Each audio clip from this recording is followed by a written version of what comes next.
So let's take a look now. We've already looked at these 6 explanations that are based on a philosophically natural worldview, and now we're turning the corner to the Christian explanation, the one that is supernatural. And that is simply that the disciples accurately reported the resurrection of Jesus, what they saw. They were accurate in their description. They weren't wrong or lying or delusional or fooled or influenced, or they didn't distort the story over time.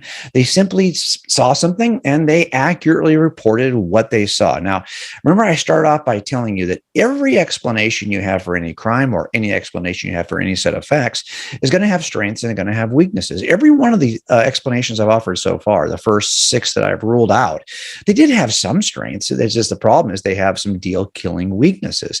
Well, even this explanation, the Christian explanation at the bottom of the list, has strengths and weaknesses, and we need to be very upfront about that. Look, the strengths are obvious, right? This explanation, the Christian explanation, actually explains the 4 minimal pieces of evidence that I would have told you as an atheist I could affirm. This is what I said. Okay, you could hold to these 4 facts, yet still deny Christianity was true. And that was me. I held that these 4 things might still be true, yet Christianity is false. And the Christian explanation does make sense of all of this, right? Because if it really happened, then this is what you would see. But there was for me at that time, a deal-killing liability, a weakness in this explanation. And here's the weakness. The weakness is that it requires a resurrection, okay? And I would have said, as a philosophically natural examiner of facts, I would have said, no, there's no way. Any history that includes miracle, that's like a genre issue, right? It's no longer, you're not doing history anymore. If you're including miracles as part of your explanation, now you're doing mythology. And I would have rejected this claim only because it requires a belief in this supernatural resurrection. But stop for a second. Let's just be honest about what the entire investigation we've been doing over the last several sessions, the investigation of the resurrection. What are we really examining? What is the chief issue we're examining? Isn't it this issue? Are supernatural events like a resurrection, could they ever be included as a reasonable explanation? Or are they just ruled out by their very nature from the get-go? I would have said, well, yeah, you got to rule them out. Well, no, that's what we're investigating. This is the question under examination. You cannot begin by thinking you have an answer to this question. You have to suspend whatever your doubts are so you can examine this question fairly. Because if you don't do that, well, I can show you some piece of evidence. I can show you how early these are written. You'll find a way or a reason to jump over that explanation because you're already committed to the answer. You're like, I don't care. I don't believe in the supernatural. Okay, let me show you something else. Let me show you, for example, how early they're quoted by the students of the eyewitness. I don't care. You'll jump over that because you'll say, I don't believe in supernatural events like a resurrection. I just don't ever accept that. And then no matter what I show you over time, you will find some reason to jump over it. And the reason why you're doing that, and the reason why you're ending up with this conclusion that this is not reasonable, is because that's where you started. And you simply refuse to move. And there is the dilemma, because this form of reasoning where you just will affirm yourself over and over again and deny any explanation because you want to get where it was you started to begin with, that is not a good way to run an investigation. Why do you think I started by showing you this nightstand? It wasn't just so I have a good cop story. Those officers walked in thinking they knew the explanation before they started. And as a result, they ended up where they started. They didn't even bother to look for any new information. They didn't pull down the covers, and they made an errant inference because they thought this is the first rule of investigations. Don't be a know-it-all. Don't think you know. Leave yourself open. Look, let's put it this way. Imagine you're looking at these 2 options. What happened to Jesus? Well, there's only 2 explanations. Either he rose from the dead or he didn't. That's it. Now, there's 2 ways you can go here.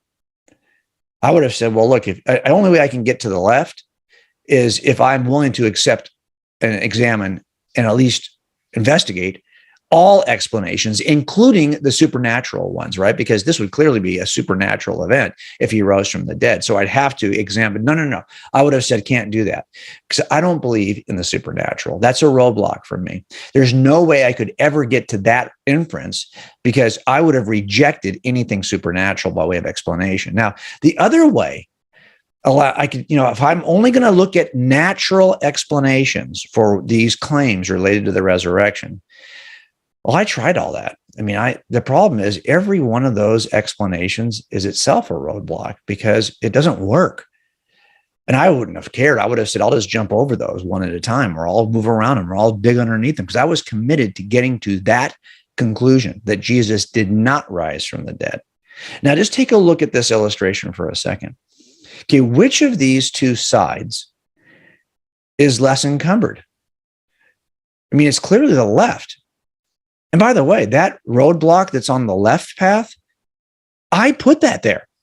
It doesn't need to be there. That's my bias against the supernatural. I could easily pull it down.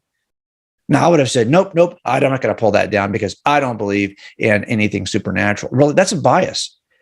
It turns out that explanation, it only has one liability, your presuppositional bias against the supernatural. And this is where the work I did earlier, and the reason why I went through that entire process with you, talking about the evidence for God. At some point, it dawned on me as somebody who believed in Big Bang cosmology, raised in that Star Trek generation, first generation of Star Trek, right? We thought we were on the moon before 1971, and we were basically thinking we might, who knows what we would conquer every scientific question we would be able to answer. And I would believed that the science, because the science does, point to the standard cosmological model that all space, time, and matter came into existence from nothing. That was my belief based on the scientific evidence. But that means there's already something outside of the natural realm, which is just space, time, and matter.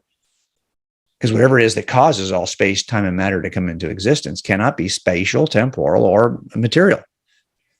There's the problem. I already believed there was something outside of the natural realm that was the cause of the natural realm. Now, if that cause is a supernatural being rather than an impersonal force, that changes everything, right?